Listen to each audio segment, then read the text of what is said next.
İnternette, Instagram'da gezerken karşıma bir design kuralı çıktı. 60-30-10 kuralı diye. Bunu anlatan adam aslında user interface'leri yapan bir adam. Böyle maske takıyor falan ve bunları düzeltiyor. Nasıl düzenleyebileceklerini falan anlatıyor, tavsiyeler veriyor. O adamı bulamadım. Bulsaydım aslında koyacaktım. Araştırdığım zaman en çok iki şeyde kullanılıyor. Bunlardan bir tanesi interior design, bir tanesi de user interface. Şimdi diyeceksiniz ki biz resim yapıyoruz. Bizim ne alakamız var user interface'ler Rolento? İçinde tasarım barındıran birçok alanın yapmak istediği ortak şeyler var. Bunlardan bir tanesi güzel kompozisyonlar oluşturmak, bir tanesi de izleyicinin dikkatini çekmek. Biz de resim yaparken bunu kullanacağız.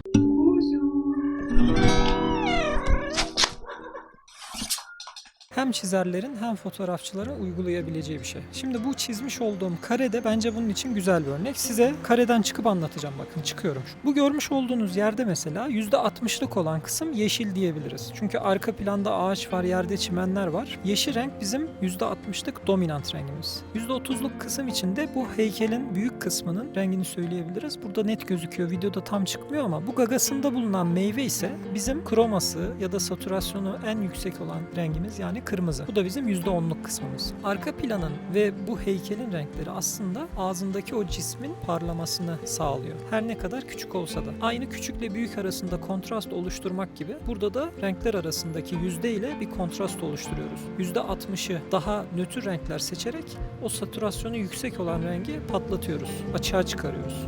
Bir önceki videoda bahsetmiştim. Artık brightness, saturation, chroma, bunları az çok biliyoruz. Resimlerimizde bunları kullanırken, seçtiğimiz renkleri kullanırken bunların tonlarını, bunların satürasyonlarını, brightness'larını seçiyoruz sonuçta. Ve bunları seçerken eğer hepsini en yüksek seçersek, chromayı en yüksek, satürasyonu en yüksek, brightness'ı en yüksek, bu sefer elimizde harmonik bir şey oluşmaz. Birbiriyle uyumlu renkler oluşmaz. Dolayısıyla resimde seyircinin gözünü oynatmak, istediğimiz yere çekmek yerine bir karmaşa oluştururuz. Bakan kişinin de dikkati dağılır. Bu kural da biraz bunu sağlıyor aslında. %60'lık kısmı biraz daha nötr renklerden seçiyoruz. %30'luk kısmı onu destekleyen, tamamlayan renklerden seçiyoruz. %10'u ise yüksek kroma, yüksek satürasyonlu. Yani o etkiyi vermek istediğimiz kısımlarda kullanıyoruz. Bu konuları hem karakter hem de çevre tasarımında denemeye çalışalım. Unutmayın, tasarım sürecinde sadece bir kuralı uygulamak çok mümkün değil. Karakter tasarımında dikkat etmemiz gereken shape design, silüet okunabilirliği, anatomi gibi konular da dahil oluyor. Fakat biz sadece bu bir konuya değiniyoruz. Bence bunu anlamak önemli. Çünkü çizim asla sadece bir konuya indirgenemez. Birçok konunun birbiriyle uyumlu olarak çalışmasıyla iyi çizimler elde edebiliriz. Hatta sadece uygulayarak değil, kuralları öğrendiğimiz bir şeyi anladıktan sonra ve işlerimize uyguladıktan sonra bunu nasıl bozacağımızı da öğrenmiş oluyoruz. Ve bunu bozarak, deneyler yaparak da görsel olarak çekici sonuçlara ulaşmak yine mümkün. Şimdi gelin resimler üzerinden bu kuralı analiz etmeye çalışalım. Bu işte arka plan ve köpek üzerindeki renkler daha nötr. Etrafı incelerken gözümüz dolanıyor ve rahat bir şekilde geziyoruz. Dikkatimizi ortadaki karakterden uzaklaştıracak kadar değil yani. Karakter üzerindeki renkler ise özellikle yüksek kromalı, yüksek satürasyonlu renkler. Mavi ve yeşil de kullanılmış tabii, fakat genel olarak turuncu ağır basıyor. Burada ise yeşil bizim %60'lık dominant rengimiz. Kedilerin rengi olan krem diyebileceğim renk ise %30. Kalan bu siyah kedi ve karakterin kıyafetindeki renkler ise %10 diyebileceğimiz kısım. 60-30-10 dedik. Fakat benim sık gördüğüm ve etkili de olduğunu düşündüğüm bir diğer oran da 70'e 30. Bunu daha çok thumbnail çizimlerindeki iki tonlu çizimlerde görüyordum. Fakat bu çizimde resmin her yerinde net görünüyor. Başka çizerlerin işlerine baktık. Şimdi bir de kendi işlerim üzerinden örneklere bakalım. Ekim ayında yaptığımız Rollentober etkinliğinde çizdiğim ve hem benim beğendiğim hem de insanların genel olarak beğendiği çizimleri analiz edelim. Bu çizimi bir fotoğraftan bakarak çizmiştim. Yani kompozisyon ve renk dengesi aslında ona çok yakın. Fotoğrafçılık ile benzerlikten bahsetmiştim önceden.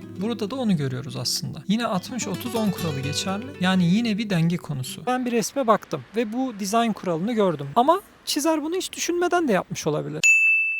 Kendi estetik anlayışımız gelişiyor ister istemez ve bunlar bu kurallara uyuyor olabilir. Zaten bu kuralların çıkış noktası da bu. O yüzden aslında çok takılmadan yine boyamaya devam da edebilirsiniz. Ama ben kendi adıma bunların farkında olmanın çizimlerime çok etkisi olduğunu gördüm. Bu yüzden size de öneriyorum. Genelde çizerler çok sevmez. Mesela perspektiften çoğu kişinin hoşlanmama sebebi biraz bu. Çünkü işin içinde biraz matematik var gibi. Böyle çok eğlenceli bir şey değil. Hesaplaman gerekiyor. İşte uzunluğu hesaplayacaksın. Tam cismin ortasını bulacaksın. Cisimleri gitgide buna göre küçülteceksin. Ufuk çizgileri çizeceksin. Yani bu kuralları illa uygulamanıza gerek yok. Bu çizimimi ben özellikle sevmiştim. Elbette birçok element var. Biliyorsunuz çizimleri sadece bir kurala sıkıştırmak doğru değil. Yine söylüyorum. Fakat şu an 60-30-10 kuralı filtresinden bakıyoruz. Bu çizimde de %60'lık kısım yeşil, %30'luk kısım krem, kalan 10'luk kısım ise kırmızı ve beyaz diyebiliriz. Tanımına baktık. Örnek çizimler de inceledik. En önemli kısma geldik şimdi. Oturup çizim yapacağız. İlk başta thumbnail çalışmaları yaparak bazı karakterler oluşturdum. Kafamdan da rastgele bir palet belirledim. Bu belirlediğim paleti karakterin neresine ne kadar yapacaktım tam anlam veremedim. Tabi elimde bir hikaye ve anlatmak istediğim bir şey olmayınca direkt konuya dalınca böyle oluyor. Sonrasında referanslar alarak kafamda bir karakter kurmaya çalıştım. Şu gördüğünüz ortadaki kıyafetlerin rengi ise hoşuma gitti ve 60-30-10 kuralını da uygulayabilirim dedim. Günlük hayattaki kıyafetlerle astronot uzay kıyafetlerini harmanlama gibi bir karar aldım. Zaten bu kıyafetlerin renk paleti çok farklı olabiliyor. Çünkü zaman değiştikçe modada kıyafetler üzerindeki renkler de değişebiliyor. Bu yüzden değişik paletler daha uygun olur ve seçeneklerim daha genişler diye düşündüm. Bu yaptığım alıştırmalar ışığında yeni bir karaktere başladım. Öncesinde thumbnail çalışması yaptım ve silüete baktım biraz. Sonrasında direkt çizgilerle eskiz yaptım. Yan tarafa referanslarımı aldım gördüğünüz gibi. Kafamda bu sol taraftaki karakterdeki gibi bir palet var. Biraz değiştireceğim ve özellikle %10'luk kısmı için aklımda daha yüksek kromalı bir renk kullanmak var. Ama bu rengi direkt kıyafet üzerinde değil de ışık senaryosunda kullanmayı istiyorum. Sonuçta resimde istediğim yerde kullanırım. İster kıyafette, ister arka planda, ister ışıkta. Amaç o bütünlüğü bozmamak, aradaki dengeyi sağlamak o kadar. Bitirdikten sonra da kendi eskizimin renk oranlarını mutlaka gösteriyorum. Bu şekilde çerçevemden uzaklaşmış mıyım kontrol etmiş oluyorum. Karakter dışında bir de mekanda denemek istedim bu kuralı. Bu yüzden bir mekan eskizi çizdim. Burada biraz garip geldi bana çünkü bir ormana gitsem ve foto çeksem ortamda çiçek varsa genelde bu kural oluşmuş oluyor. Çünkü ormanın yeşili çok ama çiçekler genelde daha renkli, daha teknik konuşursak hatta satürasyonları, kromaları daha yüksek. Yani bunu illa neden kurala dökelim gibi düşündüm bir an. Yani bu kuralı bilsek ne, bilmesek ne? Ben zaten bir orman çizeceksem bunun %60'ını kıpkırmızı çiçek rengine boyamam ki diye düşünüyordum. Böyle düşünceler geldi fakat yine de ilerledim. Kafamda bu düşünceyi çevirirken bir aydınlanma yaşadım arkadaşlar. Bu kuralın ve kromanın kesiştiği, aynı anda anlatılabileceği bir örnek var bence. O da terazi örneği. Bir tarafa kroması çok yüksek bir renk koyuyorum. Diğer tarafa da daha nötr bir renk. Şimdi ikisinin de boyutu aynı bakın. Boyut aynı olduğu zaman kroması ağır olan basıyor. Çünkü daha yoğun. Biliyorsunuz yoğun cisimler daha ağır olur. Peki kroması yüksek olan bu rengi nasıl dengeleyeceğiz? Tabii ki kullandığımız diğer rengin boyutunu arttırarak. Bunu 1 kilo demir mi ağır yoksa 1 kilo pamuk mu ağır örneğine de benzetebiliriz. Burada 1 kiloluk demir daha yoğun, yani bizim kroması yüksek cismimiz diyebiliriz. Bu demiri dengelemek için bize gereken pamuk miktarı çok fazla. Tıpkı bunun gibi nötr renkleri de arttırmalıyız ki kroması çok fazla olan o yoğun rengi dengelesin. Şimdi mekan olarak yaptığım son çizimi de tamamlayıp bitirelim. Ben oldum olası mavinin arka planda kullanılmasını severim. Elbette atmosfere göre değişir fakat ben daha çok böyle soğuk mavi ama biraz griye yakın mavi halini seviyorum. Yine öyle bir çizime başladım. Yani dominant %60'lık kısmı böyle seçtim. İkinci rengi ise yine mavi fakat biraz daha açık bir ton şeklinde seçtim ve dışarıdan gelen ışıkta kullandım. Yani %30. Son olaraksa kroması bayağı yüksek bir kırmızı seçerek dikkati çekmek istediğim kısımda kullandım ve çizim bittikten sonra yine altına oranlarını çizdim. Bu konuda tabii araştırmalar da yaptım. Bu araştırmalar sırasında Florent Fage diye bir tane, umarım doğru telaffuz ediyorumdur, onun kanalını gördüm. Onun kanalından çok faydalandım. Kendisi bir painter, boyama yapıyor sık sık ve bu kroma konusunda da biraz bilgiler almıştım. Kendisi kromayı bir şekere benzetiyor arkadaşlar. Bu örneği sadece kek yemek için verdim.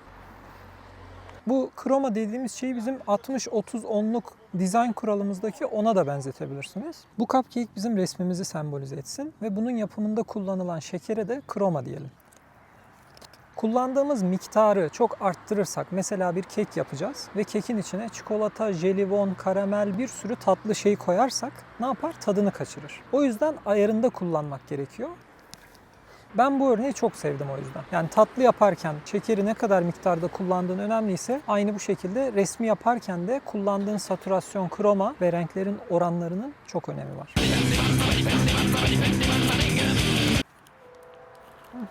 Düştü. Ördekler yaşadı.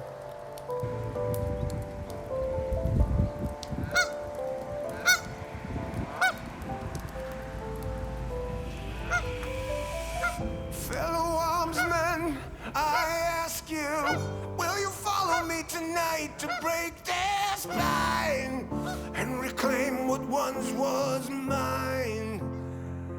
Those cravens. Ya kime rastladım ya? Arkadaşlar kedi buldum. Ay söz de dinliyor. Maşallah maşallah söz de dinliyor bu.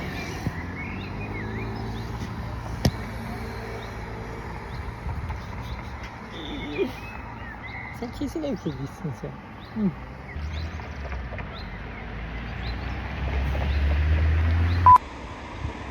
Tam bir asker.